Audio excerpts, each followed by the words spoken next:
Okay. So here's a peek at our agenda. This is the session specifically for those of you who were admitted to, confirmed in, waitlisted for, or had a completed application for an IPE Summer 2020 program that unfortunately had to be canceled due to COVID-19. And now you're obviously wondering what's next. This is IPE's first event of the year, and we wanted to make sure that you were the students that we connected with before anybody else, because obviously we know you had a really tough winter semester, not only on campus, but also a major disruption to what you thought your summer was going to be. So we've really been looking forward to reconnecting with you. And our hope is to try to answer some of the questions that we know are on your minds about, is international travel going to be possible this coming summer? What is it going to look like in terms of timing? And try to give you some insights into at least where we're at so far with the planning process. We know there's lots of uncertainty out there, and we'll try our best to answer as many questions as we can. So thank you to those of you that submitted questions ahead of time. And as a reminder, of course, you can submit questions throughout in the chat. So we put together, based on your questions, a short presentation, about 30 minutes or so, with the goal of providing you some insights into where things currently stand with international travel at Michigan and IPE's planning process for summer. So we know that you're juggling lots of different priorities. We want to make sure that we're giving you updated information so that you can make informed decisions about how you want to spend your summer. So our plan is, connecting with you as early as we can this semester, then planning to stay connected with you, obviously, throughout the academic year so that you can be aware of the latest updates. As you can imagine, we unfortunately won't have all the answers just yet because the pandemic is such a fluid and ever-changing situation, as we all know. But we want to at least let you know where we're at with all of these different topics that we have listed here. So the first topic, COVID-19 and its impact on international education. Obviously, we've all personally seen the effects that a global pandemic has had on everyday life and the educational experience here at Michigan. It's impacted and changed in nearly every aspect in how we interact with our environment, with other people, and how we live. And in international education, broadly, those impacts have been just as dramatic and far-reaching. Back in March, U of M alone had hundreds of students, faculty, and staff on site around the world in dozens of countries, participating in everything from study abroad to research to volunteer work, teaching, internships, recruitment, you name it, as well as a huge population of international students and scholars here in Ann Arbor and so as the infection rates rose around the world and here in the US, and countries began closing their borders and instituting various levels of quarantine and stay-at-home orders, U of M's international education teams rose to a state of emergency, working around the clock both to help bring our students, faculty, and staff back to the US from abroad, as well as helping international students and scholars in Ann Arbor to navigate the tough scenarios about whether they'd be able to return to their home countries, and if they did, if they'd be able to get back to U of M the following semester. As you can imagine, this situation was incredibly stressful for everyone involved, and there were major questions of, can coursework be continued remotely? Can flights be rebooked? Can housing costs be reimbursed? Very similar to the kinds of pressures you were facing here, the students were facing here in Ann Arbor as the campus moved remote at the end of last semester. So U of M partners with lots of institutions around the world, as well as education abroad companies, to offer our international programming. And just like Michigan, each of these entities was having to navigate tough decisions about whether their classrooms, housing, and programming could be done safely in light of this new pandemic. And unfortunately, many had to make the tough decision, like our campus did, that in fact, no, health and safety protocols, as well as COVID-19 case counts, dictated that their programs had to end and that future programming would have to be significantly changed.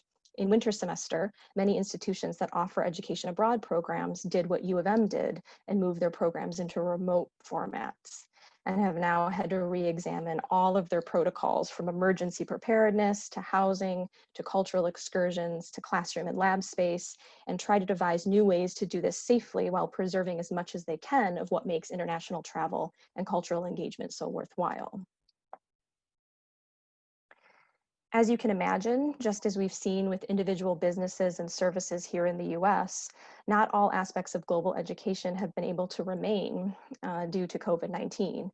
The travel industry is a huge machine, and when travelers, businesses and opportunities, especially if they're small, have taken a huge financial hit and in some cases have had to close. So some of the factors so complex are when you look at even one study abroad program, you're looking at global partnerships, not only work that's being done here on the U of M side, but work done on the side of the host institution or company to prepare academic coursework, cultural activities and excursions, housing arrangements, all of those types of things. And now having to change those to meet the needs of a COVID-19 world. Global education is having to ask itself tough ethical questions. The US, for example, continues to have one of the highest COVID-19 case counts of any country in the world. Is it ethically responsible for individuals from that country to travel to other places and potentially introduce the virus into countries where the infection rates might be comparatively lower and healthcare infrastructures may have less capacity? As we've seen with US border and immigration regulations, entrance requirements, visa restrictions, mandatory quarantine, barriers to entry for citizens from certain countries, these types of travel-related laws are complicated and very tricky because they're constantly changing. I think the latest we heard is that the European Union revises its list of countries whose citizens are allowed to enter the EU on a bi-weekly basis, and some countries have just sealed their borders altogether. And of course, international travel and global education costs money. And unfortunately, universities like the University of Michigan don't have an infinite amount of scholarship and emergency service support to pay for things like canceled or changed flights, housing fees that can't be returned when a program has to be canceled halfway through. Some costs associated with international programs are refundable, and some of them, unfortunately, aren't. So institutions like Michigan are needing to be very careful about the financial risk we're subjecting students to.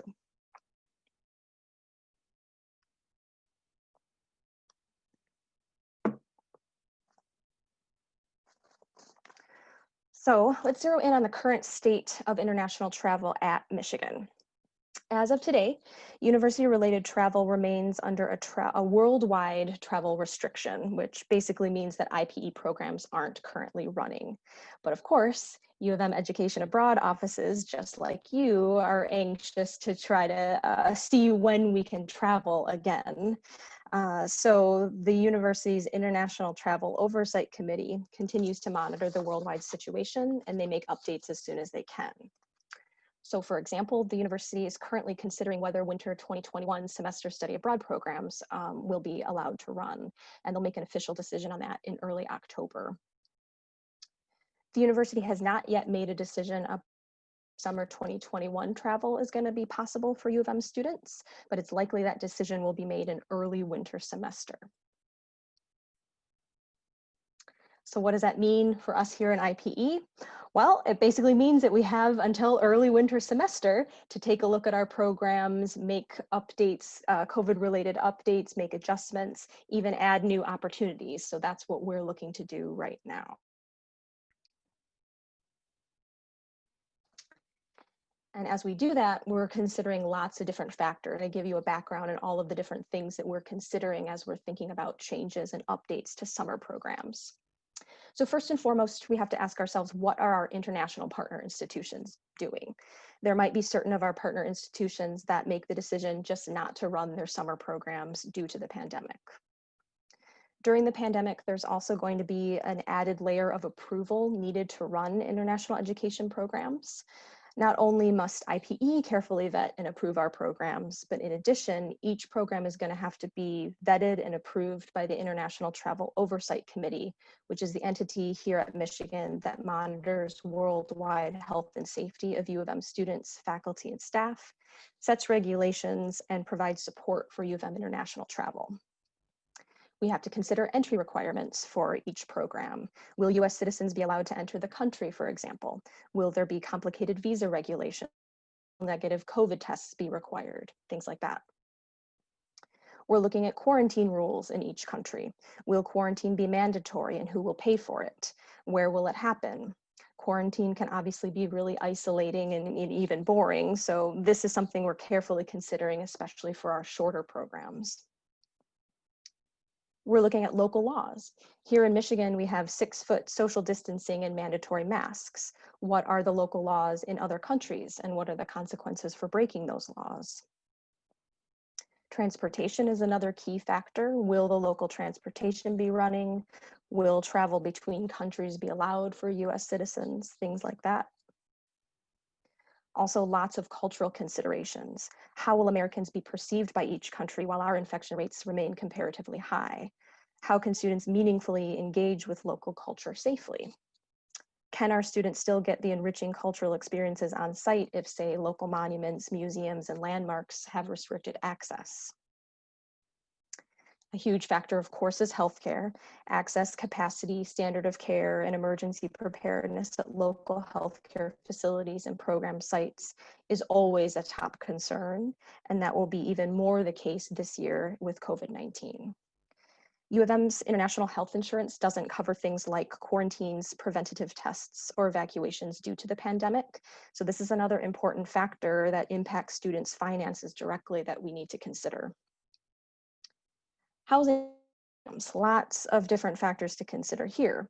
Availability of single rooms for students with medical reasons for it, capacity for quarantine housing, protocols if there's an outbreak in housing, if the regular housing is currently located far from campus and local transportation would be needed to get to class, for example, are all things we're looking at in that area.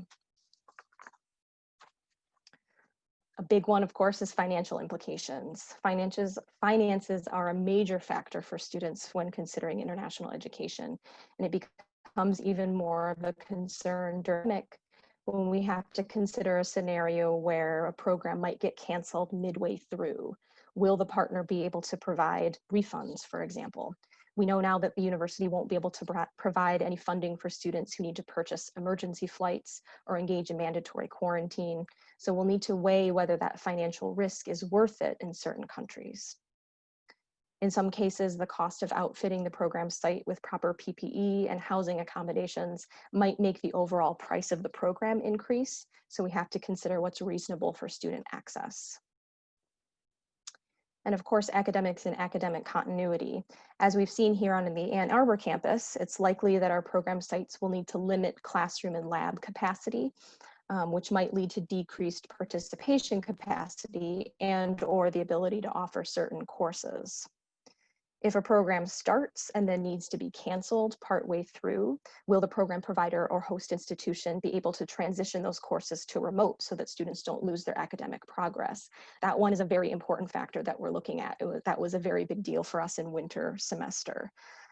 If the program is taught by a U of M faculty, does that faculty have health considerations that might make it difficult for them to travel this year? So those are all the types of things that we'll be looking at as we're doing our big review of our summer programs. If the university decides to lift its worldwide travel restriction, it's still highly likely that many individual countries will still remain under a travel restriction. And even if they're removed from the restriction list, as we've explained, the university and IPE will be vetting our summer programs more closely and increasing the health and safety standards on those programs. So given all of the complicated factors we've just shared, this unfortunately is going to mean that not all of the programs that we offered in summer 2020 are going to be offered for summer 2021. However, we're currently researching new programs so that new programs can potentially be offered in 2021 that weren't offered in 2020. And we're ideally aiming to offer still a range of study, intern, and research options wherever we can. Now, the important disclaimer, of course, as you now all know from experience, is that unfortunately, just because IPE decides to offer a program and admits students for travel, the world is constantly changing, and there may still be a possibility that the program will be canceled later, either prior to departure or while on site. So this is a level of ambiguity that unfortunately is just going to be a new reality for international education moving forward. So the important tentative dates for you to keep in mind are IPE will figure out which programs are going to be offered in 2021 by mid-December, and we'll move forward with admissions. And the university will make decisions about summer travel more broadly in early winter semester, aiming to make that decision before any sort of financial commitment is required on your part. So obviously a big question on your mind is, well, what about my specific program, right? What's the likelihood that that's going to get offered in summer 2021? And the short answer to that is, unfortunately, we just don't know yet. As you saw, there's a very long list of factors that need to be considered for each program in consultation with our international partners and with the International Travel Oversight Committee. So that's going to be an ongoing process that will frankly just take us some time to work through. So while you're waiting for that mid-December announcement, use that time to explore backup options and really reflect on what your goals are for going abroad. Because another big reality is that in a COVID-19 world, given all the considerations we just discussed, IPE programs abroad are going to look different this year than they did in the past. Excursions might be limited, canceled, or altered based on transportation, housing, and access to cultural sites, for example. It's very likely that personal travel outside the program site is going to be limited. With border restrictions, it may not be as easy this year as it has been in the past to pop over to another country for a weekend, for example. As we've seen here on the Ann Arbor campus, course options and capacity might potentially be limited based on safety protocols in labs and classrooms. A new requirement this year is that each individual traveler will need approval from the International Travel Oversight Committee, so pre-departure preparation will look different as well. Now, we say these things not to be discouraging, but to help you understand, what are all the factors that we're looking at and help you be prepared and best armed with all the information as you consider what you might want your summer to look like.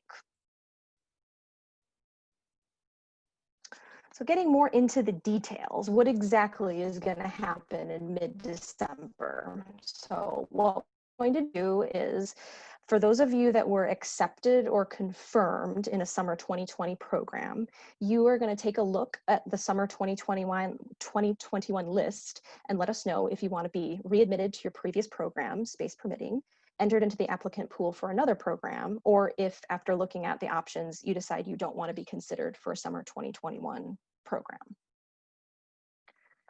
Now, due to classroom, lab, and housing capacity issues that we've mentioned, we unfortunately can't guarantee you'll have a spot on your previous program, but we'll make every effort to make that happen by giving you priority as long as you still meet the eligibility requirements for that program. If you're thinking about switching to another program instead, you won't have to fill out another application, but there may be additional application pieces required for that new program that you'll have to do. And of course, you have to meet the eligibility requirements for that new. You're not guaranteed admissions to that new program, but again, we're going to prioritize you. Some IPE summer programs have a road or research placement options every year. So for students interested in those programs, we'll look at those on an individual basis. If you were waitlisted for or had a completed application for a summer 2021 program, in mid-December, we'll ask you to let us know if you want to be re-entered into the applicant pool for your previous program, entered into the applicant pool for a program, or if you don't want to be considered for summer 2021 travel. And similar to what I was telling the other students, eligibility requirements still apply. No new application is needed, and we can't guarantee admissions, but we'll prioritize you over new applicants. Now, if you take a look at the summer 2021 list and you're like, I'm not interested in these offerings, or if after considering your summer plans, you decide that maybe a future international program, maybe in fall or winter, is a better fit for you, that's perfectly fine. Unfortunately, though, deferrals to fall or winter semester will require a new application because fall and winter travel and program requirements look very different than summer. So that'll be just a new application you'll need to fill out if that's the route that you want to go. Based on experience from last year, you're probably wondering, okay, so I picked my summer 2021 program, I'm admitted to it, but then it gets canceled. Can I pop into another summer 2021 program instead? And the answer to that is maybe. It's going to depend on lots of different factors. How many students were in your original program that got canceled? How many spots do we have left in other programs? When in the planning process does it get canceled? Do we have time to add you to another program? Those types of things. So that'll have to be handled on a case-by-case basis. And certainly, as was the case last year, if IPE cancels a summer 2021 program prior to departure, there won't be any financial penalties for you.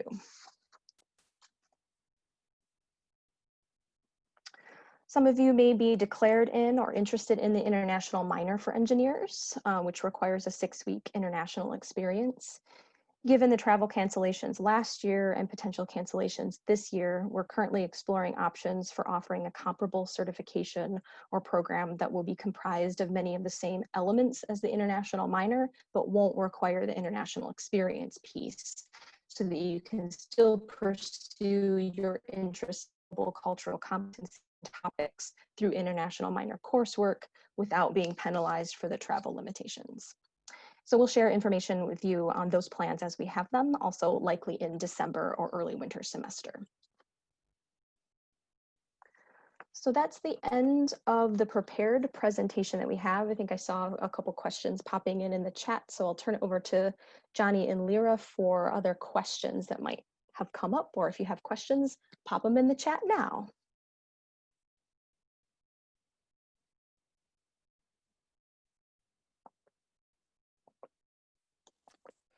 So our first question here, just to read it out, because I think that's easier.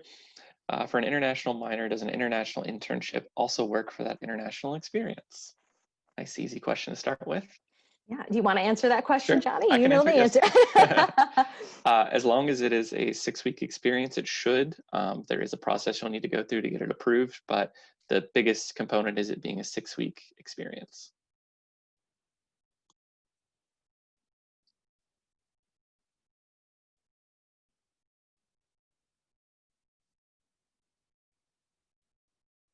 Ooh, do we do so well with the presentation that there are no more questions?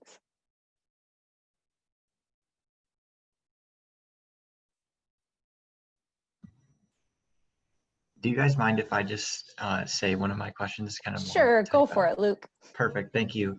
So I'm kind of curious, if we were accepted to an IPE program for this past summer, and then some of the IPE programs that are offered that we don't know but are offered this coming summer, and we it just doesn't fit in our schedule, or we don't need any of the classes anymore, but maybe there's like a I think there's an LSA, what is it called? Is it called? CGIS?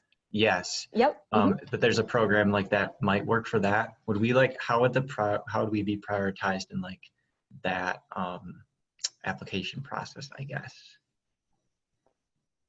Thank you. That's a really good one. So unfortunately, while we partner with the other schools and colleges study abroad offices, the application processes are completely separate.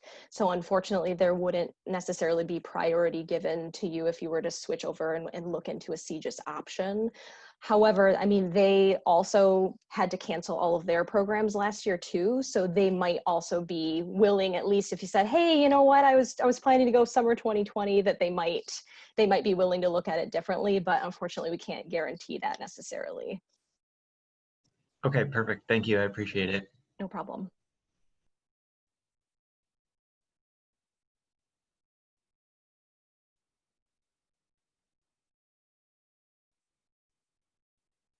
Okay, well, it's such a lovely day outside, at least in Michigan, that we wouldn't want to keep you at your computer any longer than necessary. So just in the meantime, popping up the reminder of those important dates for you again. So again, we're going to aim to get back in touch with you mid-December with that solidified list of summer 2021 options. And then the university will make a decision about summer 2021 travel more broadly in early winter semester. So obviously reach out to Johnny, to Lyra, to other IPE advisors. In the meantime, if you have additional questions or if you're thinking about different backup options for summer. Well, thank you all for coming again, and we'll be sharing out the video, and obviously you know how to find us via email if you need us. So enjoy your weekend.